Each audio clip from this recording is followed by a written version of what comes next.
All right, let's dive right in.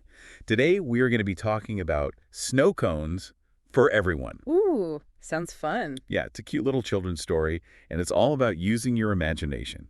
And, well, maybe a little bit about snow cones, too. Okay, I am intrigued. So the story starts on a chilly winter day. Oh, I know those days well. Me too. Yeah.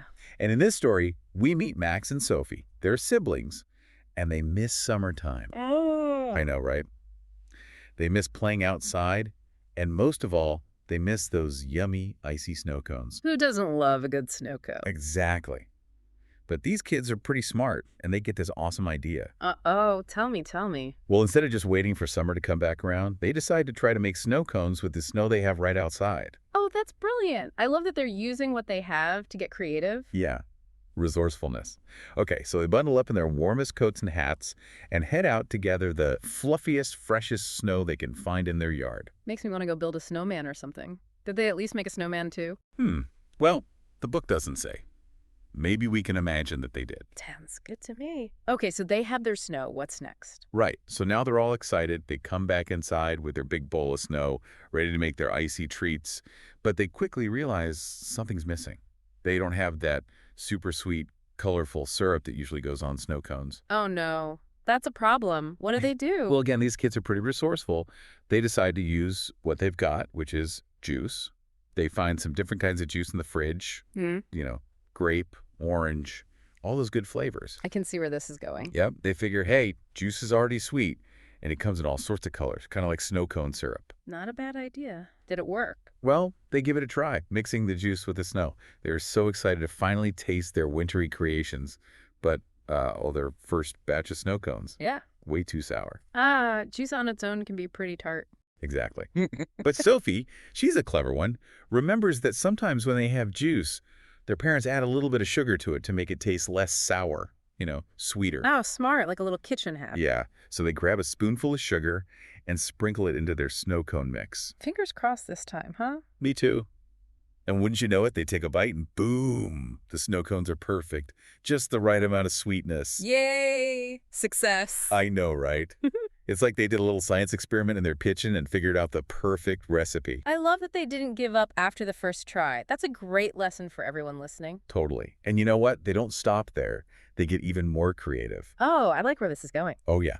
They decide to turn their kitchen into a rainbow of flavors. Ooh, a rainbow of flavors. How do they do that? Well, they start experimenting with all sorts of different things. They try strawberry juice, lemonade, and they even add a little bit of chocolate milk to some of the snow. Whoa, chocolate milk snow cones. I know. Yeah. Talk about thinking outside the box, right? I'm not sure I would thought of that. Me neither, but hey, maybe it's delicious. Maybe.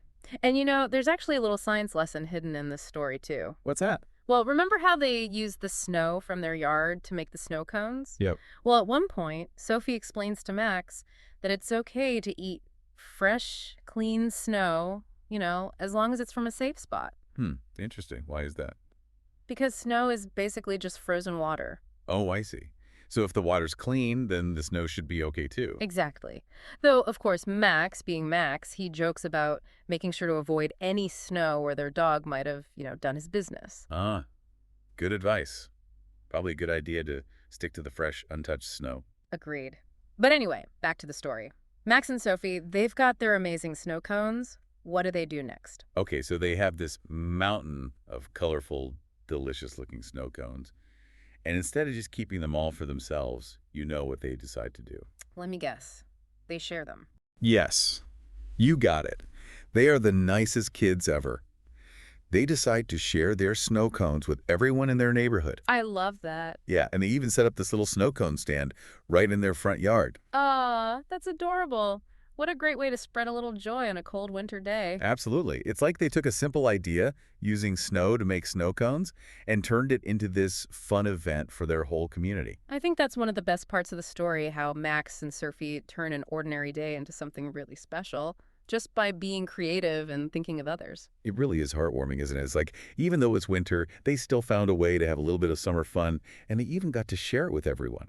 And who knows, maybe they even inspired some of their neighbors to come up with their own unique winter treats. Right.